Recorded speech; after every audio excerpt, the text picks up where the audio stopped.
Ravi de vous retrouver sur Radio Mayuri Campus. J'accueille Aurélie Benoît. Bonjour. Bonsoir, Monsieur Plaisir, vous allez bien? Très bien, vous êtes la gérante de la société AO Guyane. Est-ce que vous pouvez nous la présenter, cette société? Quelles sont ses principales activités? Donc, société AO Guyane pour appel d'offres Guyane. Donc, on a débuté au mois de janvier, en fait, avec des prestations de services auprès des chefs d'entreprise. On répondait aux appels d'offres pour les chefs d'entreprise, du BTP surtout. Après, on a eu pas mal de demandes concernant des formations sur comment je réponds à un appel d'offres, comment je fais mes prix, comment je prépare mes chantiers, mes livraisons, comment je gère avec les sous-traitants. Donc, on a décidé d'étoffer et de créer une vraie offre de formation. Donc, on a sorti un catalogue de formation cette année qui porte sur 2020 et 2021. Et ensuite, on s'est attelé, on va dire ça comme ça, à appuyer les collectivités dans leur procédure de passation de marché. Donc voilà, on est vraiment spécialisé sur les marchés publics, les appels d'offres et l'achat public au sens général. Vos clients aujourd'hui, ce sont des artisans, des PME, PMI? Pour la formation, j'ai beaucoup de TPE. Voilà. Ah, Ça va être vraiment des publics différents sur comment je réponds à un appel d'offres, comment je gère mes chantiers, sur toutes ces petites formations courtes. On a vraiment des chefs d'entreprise et leurs compagnes, parce que c'est souvent les hmm. compagnes ou les filles ou les enfants qui gèrent toute la partie administrative.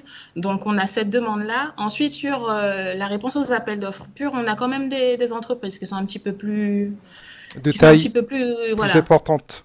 plus importante, en tout cas dans la clientèle avec laquelle je suis en échange, on a plutôt des PME Hmm. sur cette question-là. Oh, Voilà. l'idée, c'est pas de monter le dossier à la place du professionnel, mais c'est de lui montrer comment le faire, comment procéder. Ça dépend de la demande. On a déjà monté, enfin, la plupart du temps, on monte les dossiers de bout en bout. Euh, enfin, l'entreprise nous donne ses prix, mais après, on fait tout. On va en phase de visite de chantier aussi. On visite avec ces entreprises-là et puis on dépose le dossier. S'il y a une négociation, on les accompagne lors de la négociation. Donc, c'est une prestation complète. Après, on a quand même des entreprises qui ont l'habitude et qui veulent revoir un peu leur mémoire technique, qui nous demandent plus un appui sur ben, tiens, ce mémoire technique-là, c'est pas passé. Ou j'ai eu une entreprise récemment qui m'a dit, moi, je fais que de la fibre, je veux passer au courant faible. Est-ce que tu peux m'appuyer sur cette partie-là, sur mon mémoire technique? Et là, on va les appuyer. Voilà, ça va. Après, on se colle à la demande et on fait selon la demande du client. Hmm. Quelle est votre formation, Aurélie Benoît? Alors moi, je suis de formation totalement généraliste. J'ai fait des études dans la culture, donc je ne suis pas du tout dans le domaine du bâtiment. Par contre, j'ai travaillé en collectivité et c'est vrai que monter des dossiers, c'est une activité que j'apprécie énormément. J'ai eu l'occasion de monter pas mal de dossiers de demande de financement, notamment sur des activités annexes. Hmm. Et le challenge d'aller vendre l'entreprise, d'aller conquérir le marché, de Ouais. surveiller ce qui se passe, de faire du sourcing, de faire de la prospection, c'est vraiment parce que c'est vraiment un moteur en fait. C'est vraiment ça qui m'anime, qui nous anime dans l'équipe. Et puis les marchés publics, c'est de la concurrence. Il y a de la bagarre aussi. Donc il faut vraiment avoir un profil voilà, particulier. Ensuite, actuellement, je suis en formation de droit, enfin c'est du droit public. Donc je suis retournée en formation sur le droit public sur des questions très très très pointues. Et puis, chemin faisant, avec les consultants et avec l'équipe qu'on a derrière, on essaie vraiment d'apporter des réponses à l'ensemble, voilà, à l'ensemble, à chaque segment et à chaque client. Hmm. Quel périmètre vous êtes-vous établi en Guyane, périmètre d'intervention? Alors, quand on parle de périmètre d'intervention, c'est-à-dire, est-ce que je... C'est les endroits où se trouvent vos clients, les communes. Est-ce que vous vous limitez à l'île de Cayenne ou vous allez un peu plus loin? C'est vrai que naturellement, on va se limiter à l'île de Cayenne parce qu'on y est. Donc, c'est vraiment quelque chose qui se fait naturellement. Après, on est une petite structure, donc on ne peut pas agir voilà, sur tous les territoires. Je parle des clients privés parce que les clients en collectivité, ça va être une autre dynamique. Et donc, voilà. Pour le moment, Cayenne, j'ai quand même une base de clients à Kourou et voilà. Chemin faisant, il faut que le client soit satisfait aussi, parce qu'il ne s'agit pas de répondre pour répondre, il faut qu'il décroche des marchés. C'est une communication et puis comment dirais-je, des étapes à passer. Et puis si on n'a pas l'appel d'offres, on y retourne, parce Bien sûr. que l'objectif, c'est vraiment voilà, que le client soit satisfait. Oui, vous êtes une battante et vous avez de la résilience et vous allez jusqu'au bout. Oui, et puis c'est le jeu, c'est vraiment le jeu des marchés publics, des appels d'offres. Voilà, c'est l'offre la mieux disante qui remporte le marché. On n'est pas tout le temps le mieux disant, on n'est pas tout le temps le moins cher. Techniquement, c'est pas tout le temps au point. Donc, on essaye aussi par retour d'expérience de savoir où est-ce qu'on peut s'améliorer dans le montage de notre dossier. Après, ben, c'est le jeu de la concurrence, hein. Il y a aussi toujours meilleur que soi. Peut-être, voilà, c'est aussi ce chemin-là qui est intéressant. Le mieux disant ne se résume pas uniquement au prix. Il y a aussi toute la technicité, peut-être quelque chose en plus que vous allez amener et qui va compenser la différence de prix. Vous pouvez être plus cher et décocher quand même un marché. Parce que vous aurez Exactement. quelque chose en plus que vos concurrents n'auront pas proposé. Effectivement, après, bon, je passe un petit peu à côté de la question. Après, il y a des, comment dirais-je, il y a des marchés sur lesquels, moi, mes clients, quand ils me disent, ouais, on va aller sur ce marché-là, je leur dis Hmm. non. Vous êtes une entreprise, vous avez 4 ans, vous avez un peu de trésorerie. Non, allez en rénovation, ne cherchez pas à faire du neuf, cherchez à faire, ben,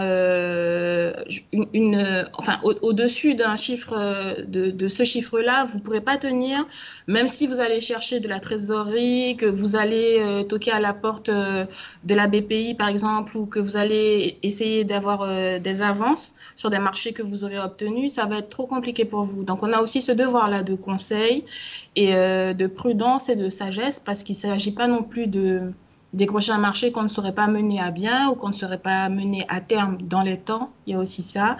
Et puis, il y a toute la question, c'est vraiment ce qu'on travaille, nous, en formation, c'est quand est-ce que c'est rentable pour moi d'y aller. C'est pas non plus sur toutes les opérations qu'il faut se pencher. Au départ, il faut se faire connaître, c'est vrai.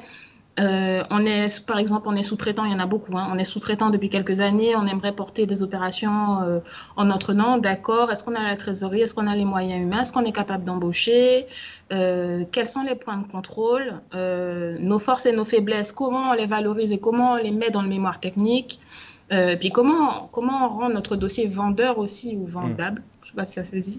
Et Hmm. voilà, tout ça, ça se travaille. C'est une posture que l'entreprise doit adopter, pardon.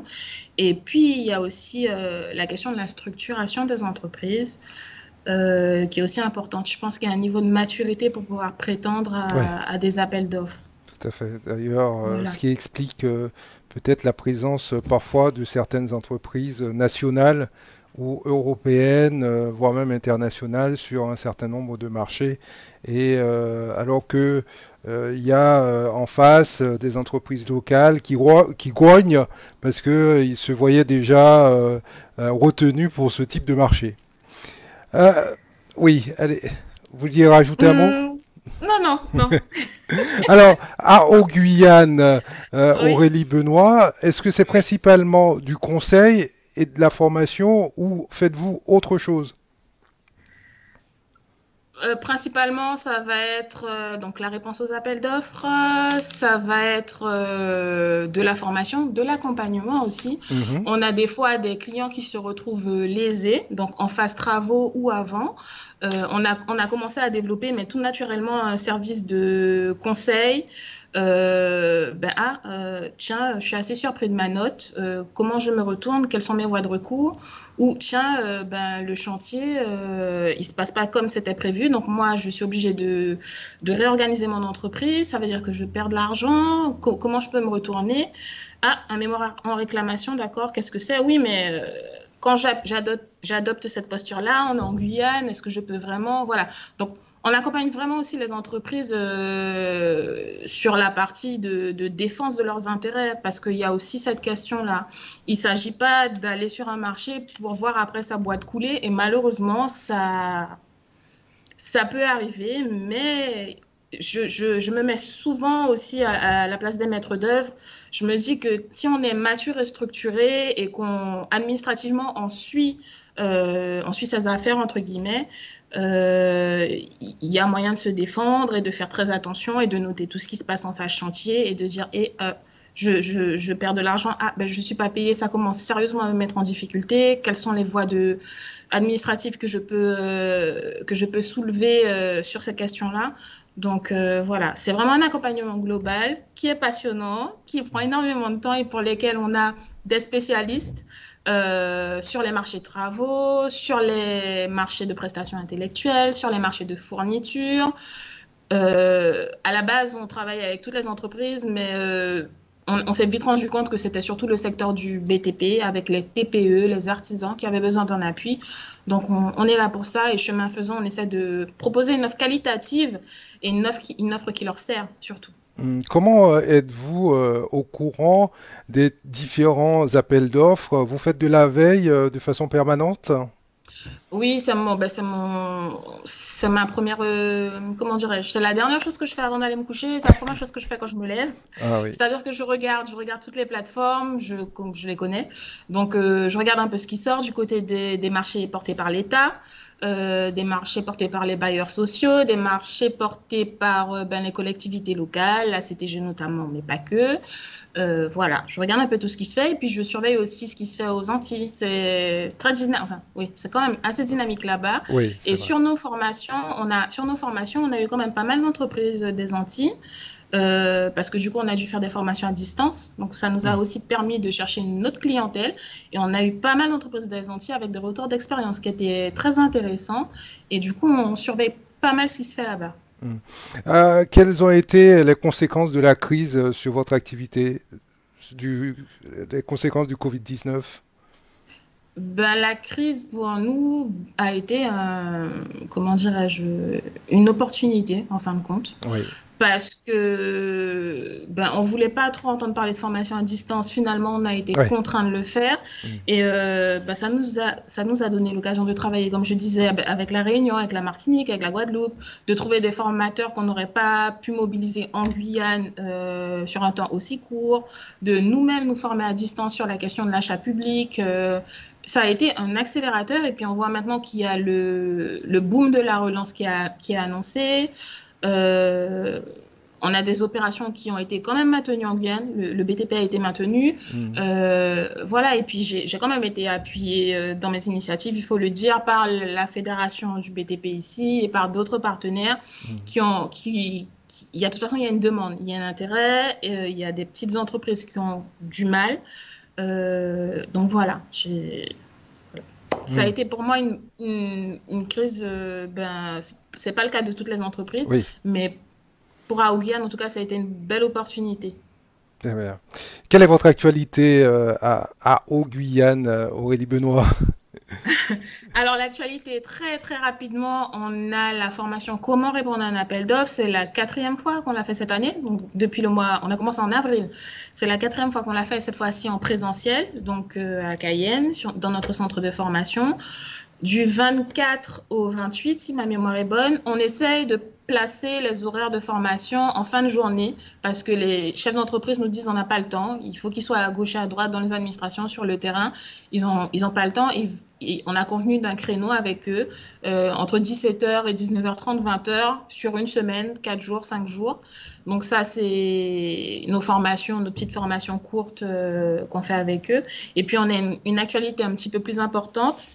Donc, on est en partenariat, on a travaillé, on a mis en place un partenariat avec l'IFBTP. Donc, c'est l'Institut de formation du BTP du Rhône-Alpes. Donc, c'est un institut qui existe depuis une trentaine d'années et qui fait de la formation dans la région Rhône-Alpes, l'Institut de formation de la fédération là-bas. Et on met en place un CQP. Donc, c'est déjà ce que je Qu'est-ce que pressentais. c'est, CQP?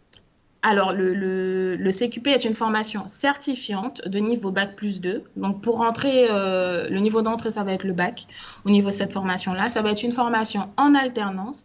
Et c'est un CQP pour les assistants de gestion BTP. Donc, ça veut dire le public que je vise très clairement, c'est le public avec lequel j'ai souvent eu à interagir. C'est l'épouse ou la fille du chef d'entreprise qui fait des choses à côté de son travail ou à temps plein, on va dire ça.